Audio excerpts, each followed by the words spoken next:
Right, so close the day two. Feeling good, feeling really good. Um, Felt good this morning. Did the school run, went into work. Felt fine. Felt good, like baseline level. Felt really good. Got a good exercise session in today. So the previous 220-hour fasts that I've done, I've avoided high intensity exercise, thinking that it would be beneficial to take it easy. And then I came across some literature and got some advice from some mates who have looked into it a bit more. And actually, you do yourself a bit of a disservice in that manner if you put in the training. Um, so to wrap this in a bit of context, I don't know about beyond 5 days. I don't know about 120-hour plus longer extended fasts, but certainly anything sort of from 24 to 120 hours, anything from 1 to 5 days, you're perfectly fine putting in the physical activity. And in fact, you probably get more bang for your buck doing so because you keep your demand high. So you keep your metabolic rate high. Um, yeah, yeah. If you sort of, what I've learned is if you take it easy like I did, then as your fast progresses, day one, two, three, your metabolism sort of realizes you're not taking any food, you're not putting any demand on the body. Metabolism ramps down. So you sort of do yourself a bit of a disservice from that perspective. Whereas if you continue to apply the stimulus, continue to train, making sure to stay adequately hydrated, of course, but continue to train, you keep that stimulus in, you actually keep your metabolism ramp like at least at baseline, if not a little bit higher, but you keep your metabolism up and then you get more bang for your buck through the fast as well. So that was a good bit of learning. And the thing that really impressed me today was I went into the training session. So I did a leg session. I do mostly body weight stuff, but for legs I'll add some weights because there's only so much you can do with your legs, and you need a bit of weight to stimulate some growth and strength and all of that sort of good stuff. So I went in, I opened up on the assault bike, 5 minutes to warm up. That's my normal warm up for legs, and that was good. That felt alright. And I went in, and on my first set of squats, I felt very lackluster. Like I felt really sluggish. I use a heart rate monitor. I use MyZone, so they got a little app and they track the workout and everything. You can see on the tracking, and I'll post the snapshot of that into the comments so that you can see what I'm talking about. But you can see that sort of I go and I do the warm up and I get up into the yellow zone, which is your sort of high intensity zone. You want to get your heart rate elevated. And then I go and I hit the first set of squats, and my heart rate's low, and I'm just feeling tired, like I'm feeling very lackluster. I wasn't feeling like that into it, and I thought to myself, like, oh, it's going to be a hard slog getting through the whole workout. Feeling like that, I thought, like, oh, is this what it's in for? And then came around to second set of squats, and boy, oh boy, did my energy levels kick in. Like I really was impressed with how much energy I had. Like I felt on top of the world. Like just played a major like rugby game, and teams won. You get that on top of the world feeling. Just surfed a contest and won a really crucial heat or won the overall contest. And you get that on top of the world feeling. But I had that through the workout. That was really, really, really cool. Bloody Chinook over in the background there making a noise, noisy things. But yeah, so really surprised by that. And you'll see in the snapshot of the workout, like the heart rate went right up and stayed up, like all the way to the point of my warm down. My heart rate stayed good and high, like responded to what I was doing, of course. So there's fluctuations because it's interval training, but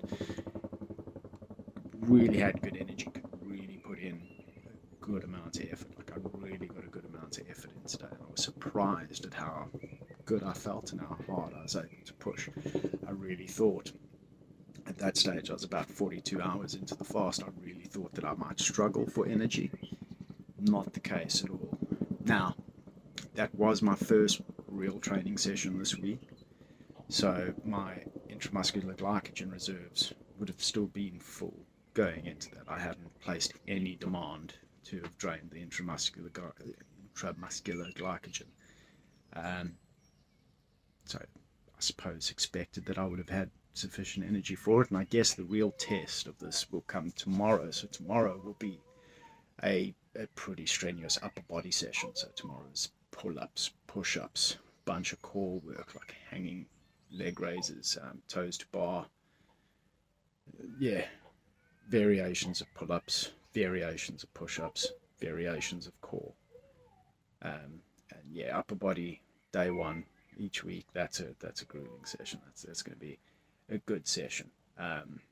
So it'll be interesting to see if that energy level and that feeling of euphoria comes back. Like if I'm able to put in as much effort tomorrow as I was able to today, or does my body not replenish my intramuscular glycogen reserves as well because I'm not taking in anything. So gluconeogenesis, obviously I don't eat much carbs at all anyway, so my gluconeogenesis in the liver will kick in usually if I was eating, and as I understand the process, it would then use the proteins and the fats that I've eaten and convert those into glycogen for the muscles to store.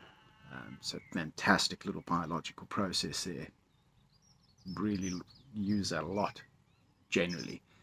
But obviously I've not eaten anything today, so is gluconeogenesis going to be able to take the fat being released from our fat reserves, and is it going to use that to form glycogen to replenish those stores, or am I going to go into tomorrow having trained hard today, and am I going to feel laggish? Am I going to feel lackluster? Am I going to struggle because I'm lower on energy because I haven't replenished the glycogen reserves as much?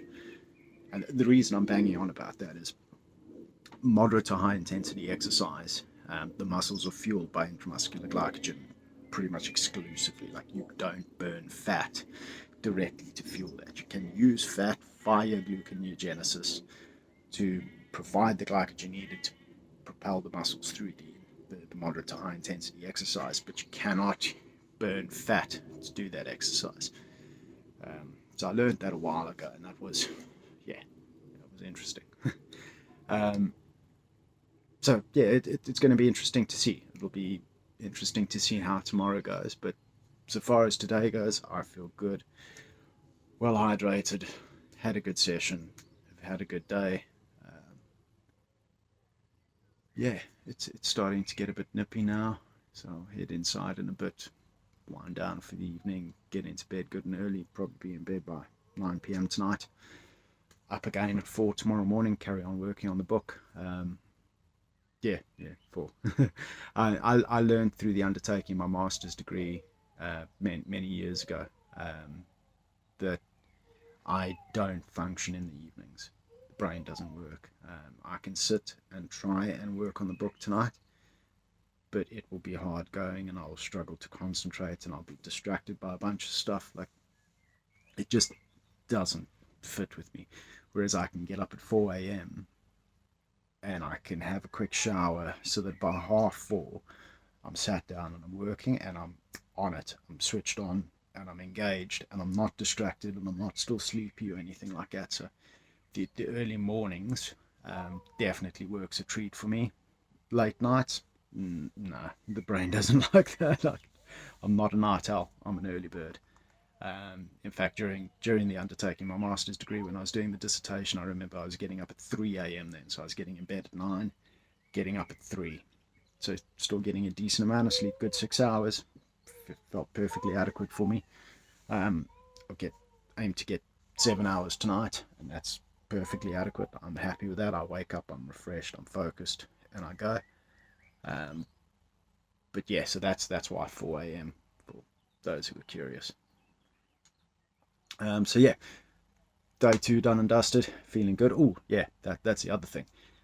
Boy oh boy, was it tempting to break my fast and eat this evening. So I'm feeding my youngest a bowl of the stew that I made over the weekend. It's a beautiful beef stew, really, really good stuff. One of my favourite meals, like absolute go-to, like really good stuff. And so I portioned it up for him, and I'm feeding him, and I can feel I'm starting to salivate. I'm starting to do it now, just thinking about it. And so feeding him, and I'm sort of looking at this, and I'm smelling it, and I'm seeing it, and he's enjoying it, and he's sitting forward to get his next spoonful. And so I'm like, oh, damn it, this is making me hungry. And then he doesn't finish the whole bowl. And I usually, that would be my dad tax. Like that would be the tax to me for having made it and fed him. Like, yes, I get that last little bit. That's my reward. And I had to bloody scrape it into the bins, and I felt like absolute sacrilege. Like, really didn't feel happy about that. But yeah, so I had to remind myself, look, it's 5 days. It's not forever. It's not the end of the world. It's an experiment to see how good we feel. Get the reset of the system. Get all the good stuff, the autophagy, the growth hormones spike, the immune system regeneration. Enjoy all of those benefits. Most of those have kicked in by the 72-hour mark, and then it's all gravy between 72 hours and 120 hours. So there's the extra 2 days. That's the interest on what's earned. Boom, over the top. So yeah, keen to see how tomorrow goes. Struggled with hunger tonight, and have to be mindful that when I'm around food now, it's going to play on my mind a lot. But eye on the prize. Remember why I'm doing this. It's not going to last forever, and the results, I think, will be worth it. So we'll see what those results are like on Friday evening. Thanks for watching. Appreciate it.